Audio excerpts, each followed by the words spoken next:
Salut! Aujourd'hui, pour commencer, je vous fais un retour vite fait déjà sur ma séance de rééquilibrage énergétique. Je ne vais pas tout réexpliquer, je vous mets le lien de la vidéo en haut, à droite ou à gauche. Dans la vidéo, j'ai expliqué les effets sur les 10 jours qui ont suivi le rendez-vous. Alors aujourd'hui, on est à J plus 30 jours quasiment. Au niveau de l'ancrage, c'est toujours là. Au niveau de l'alignement aussi. Je n'ai quasiment plus aucune douleur au niveau du dos et des cervicales. Il en reste encore un peu, mais franchement, c'est largement supportable. Par contre, il s'est passé un truc et c'est ce qui m'amène ça plus d'autres choses à vous parler aujourd'hui de la patience. On vit dans une société qui glorifie la célèbre expression le temps c'est de l'argent. Je trouve qu'on nous impose une sorte de course contre la montre où la patience n'a pas sa place. On nous renvoie cette impression d'urgence qui fait qu'on ne prend plus le temps et on nous ferait même culpabiliser pour ça. Et pire encore, certains essayent même de lutter contre le temps. Mais à courir après le temps, contre le temps, on perd l'essentiel, le moment présent. Au travail par exemple, de plus en plus, dans de nombreux postes, on demande plus de résultats en moins de temps. Je pense que ça touche quasiment tous les domaines. Même ici, sur YouTube, il y a cette notion de temps égale argent, puisque les vidéos qui font moins de 8 minutes ne sont pas monétisées de la même manière. Donc en fait, on pousse clairement les créateurs à faire des formats d'une certaine durée.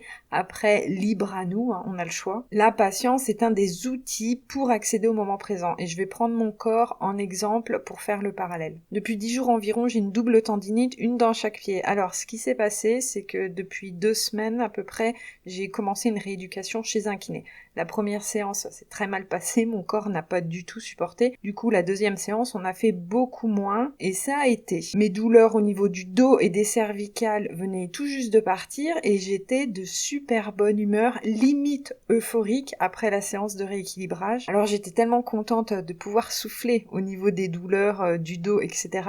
que du coup j'ai voulu profiter. Alors déjà pour rattraper le retard accumulé niveau ménage, courses, toutes les choses du quotidien, et j'ai voulu aussi profiter de manière tout simplement en me tapant un petit délire à danser dans mon salon. Donc j'ai eu un week-end plus actif par rapport à d'habitude, on va dire, et là grosse erreur puisque 3 jours après la séance du kiné, je me réveille donc avec ces tendinites. Me revoilà donc encore une fois bloquée. Franchement, je vais pas vous mentir, j'étais blasée et bien dégoûtée.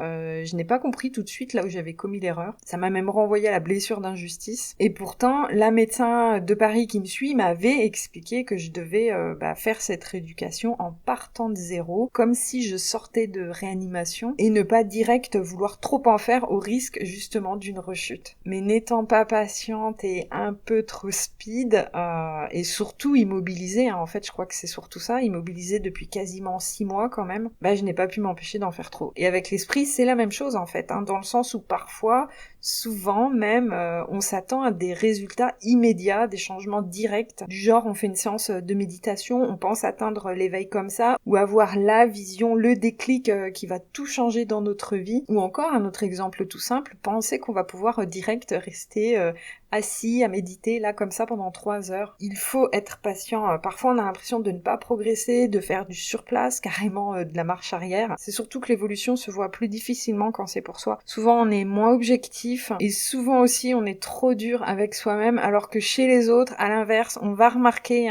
plus facilement les changements, les progressions, et on va avoir tendance à être plus facilement dans la bienveillance, à encourager. C'est pareil aussi pour le déconditionnement, et c'est normal, on ne peut pas déconditionner des schémas ancrés depuis des années, des dizaines d'années parfois même, comme ça seulement en quelques jours ou quelques semaines. En tout cas, si on veut travailler en profondeur et sur du long terme, perso, je vois ça comme un train à vapeur lancé comme ça sur les rails et qu'on voudrait faire reculer. Alors déjà, il faut le temps de le freiner, de l'arrêter, et seulement ensuite on peut commencer à le faire repartir en arrière. La course au temps ne sert à rien. Le risque au final, c'est que les résultats soient superficiels et pas assez stables en voulant aller trop vite. Et en plus, avec des rechutes, fort probable, ça serait dommage quand même. Et si je reprends le parallèle avec mon corps, à vouloir aller trop vite, je me retrouve encore bloquée. On pourrait même dire que finalement, je perds du temps. Bon, après, on sait que ça n'est pas réellement du temps de perdu si on l'utilise à bon escient et si on comprend pourquoi on en est arrivé là. Et si j'en suis arrivée là, clairement, c'est que je n'avais pas encore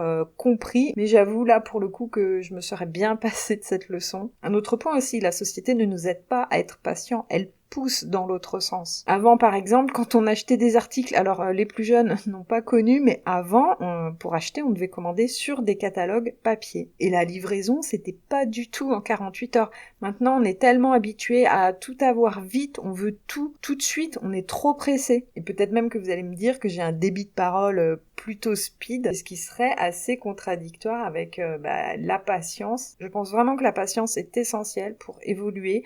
L'autre matin, j'ai eu un déclic. En ce moment, ils apparaissent vraiment à des moments où je ne suis pas du tout en train de cogiter. En un sens, c'est plutôt normal. En fait, d'un coup, j'ai eu une nouvelle compréhension d'une problématique que je traîne depuis un moment. Je savais qu'il me manquait un élément clé. Je ne savais pas lequel, bien sûr, sinon ça serait trop simple. Et bien, la prise de conscience est arrivée finalement. Alors oui, il m'a fallu du temps, de la patience. Après, parfois, ça va plus vite selon les problématiques qu'on traite. Parfois, c'est l'inverse. Et souvent, dans ces cas-là, on est trop dur avec soi-même, mais si on fait le taf, la compréhension, le déblocage des résistances se feront. Pas forcément au rythme où on le souhaiterait, mais ça veut dire alors qu'il manque encore une clé à notre compréhension de la situation ou du trauma. Donc, on peut le voir comme ça, c'est pour notre bien si ça n'avance pas plus vite. Il vaut mieux progresser plus lentement afin d'établir des bases solides plutôt que de penser qu'on a guéri ou qu'on a traité ça ou ça et plus tard s'apercevoir en fait que non. Parce qu'en plus, généralement, quand la vie se charge de nous faire réaliser qu'on n'a pas totalement assimilé une leçon ou une blessure, elle nous en renvoie une autre et généralement plus corsée que les précédentes. Alors vraiment, être patient dans l'apprentissage, dans l'évolution, prendre du temps, ça n'est pas perdre du temps, bien au contraire. Donc prenez le temps, prenons le temps